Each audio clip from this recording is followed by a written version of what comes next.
There's an old urban legend that goes as follows. On December 16th, 1932, the Shirokiya building in Tokyo caught on fire.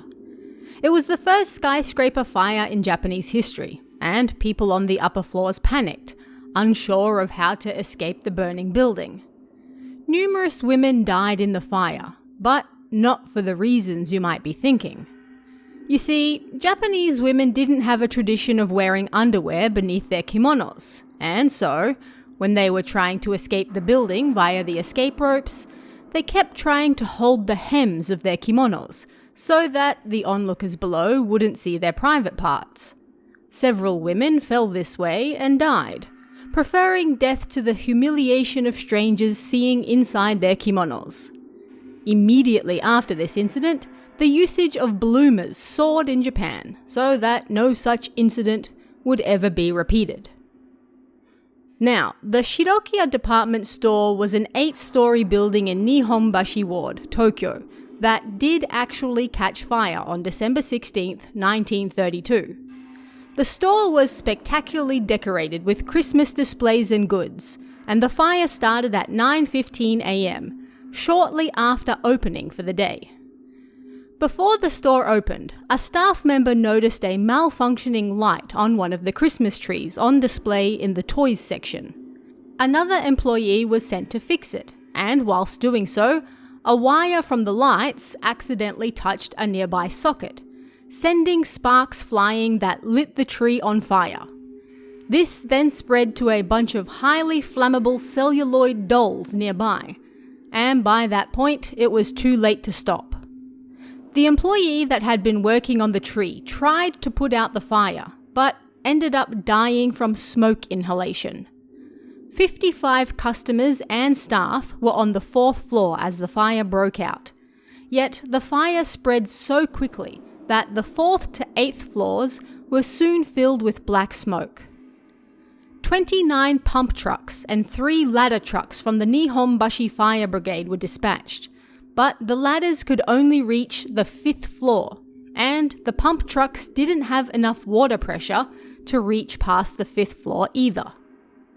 One of the firefighters, an experienced gymnast, climbed up the outside wall of the building and secured a ladder with rope for people inside the building to escape.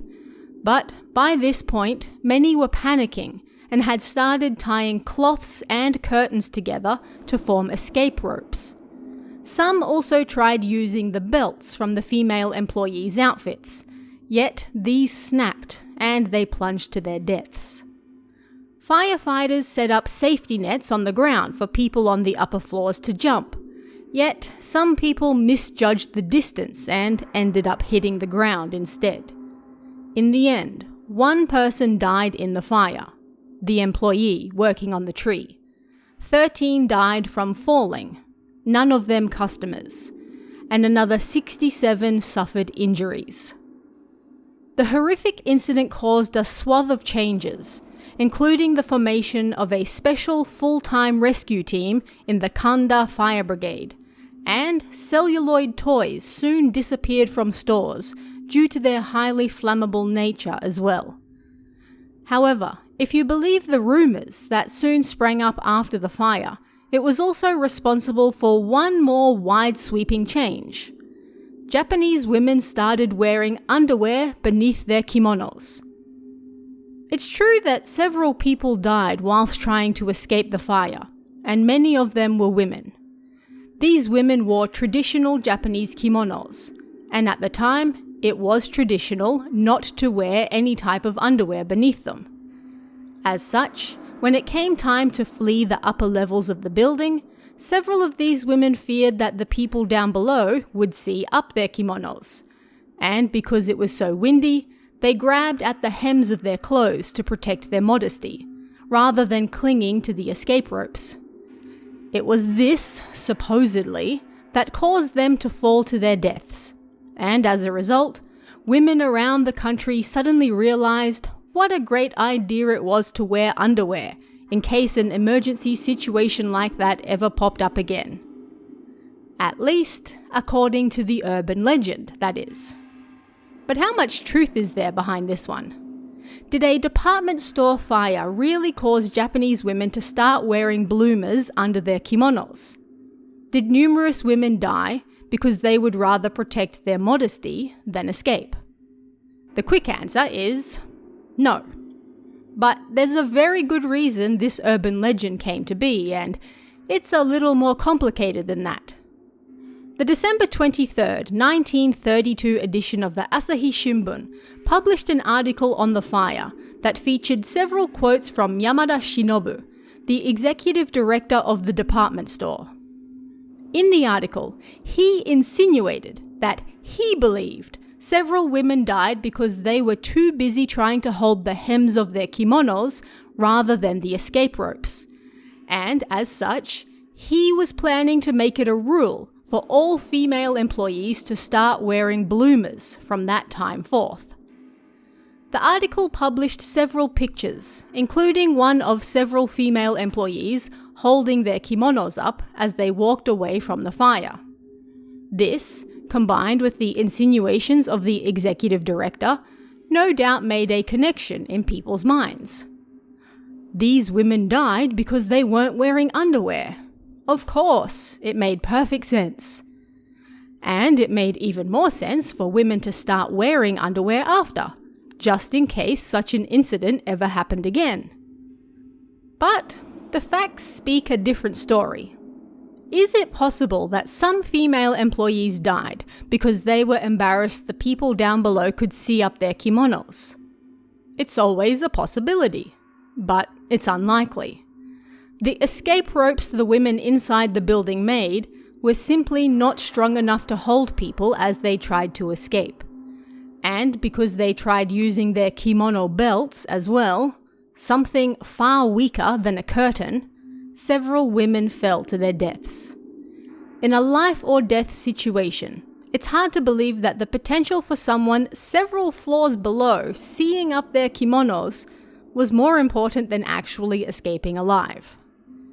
In the June 1974 edition of Modern Firefighting magazine, the former chief of the Nihonbashi Fire Brigade spoke about the Shirokiya incident. He remarked on how he was trying to help people escape from the 6th floor, but there was one woman in particular who refused. She stated, he claimed, that she would rather die first. Of course, he could hardly let that happen, so his response was for her to wrap her kimono between her legs, and he helped her out that way. And they also did this for several more women, helping them escape safely. The idea that onlookers might see up their kimono was no doubt on the minds of at least a few of the women, as this particular story shows. But the eyewitness reports of ropes breaking and people's strength giving out are far more believable causes for the actual deaths that occurred. There's no proof that any women died because they would rather have protected their modesty than get help escaping. And as for the rise of Japanese women wearing underwear after this incident, that was also wildly blown out of proportion. Aoki Hideo, who wrote The Cultural History of Underwear, stated that there was, at best, only a 1% increase in bloomer usage after the Shirokiya fire. In fact, it would take at least another 10 years before the idea really started to take hold in Japan. And only then did more and more women start wearing bloomers under their kimonos. There's no doubt that the Shirokiya department fire changed Japan forever. It was the first high-rise fire in Japanese history, and it brought about several long-term changes in safety. But when it comes to Japanese women wearing bloomers, it seems this urban legend was exaggerated. Still, if you're ever planning on visiting a high-rise to do a spot of shopping or just hang out, it's never a bad idea to make sure you are wearing underwear. Just in case, you know. But what did you guys think of this one? Are there any other incidents from history that you'd like me to explore? Let me know in the comments below, and I'll see you guys again next time.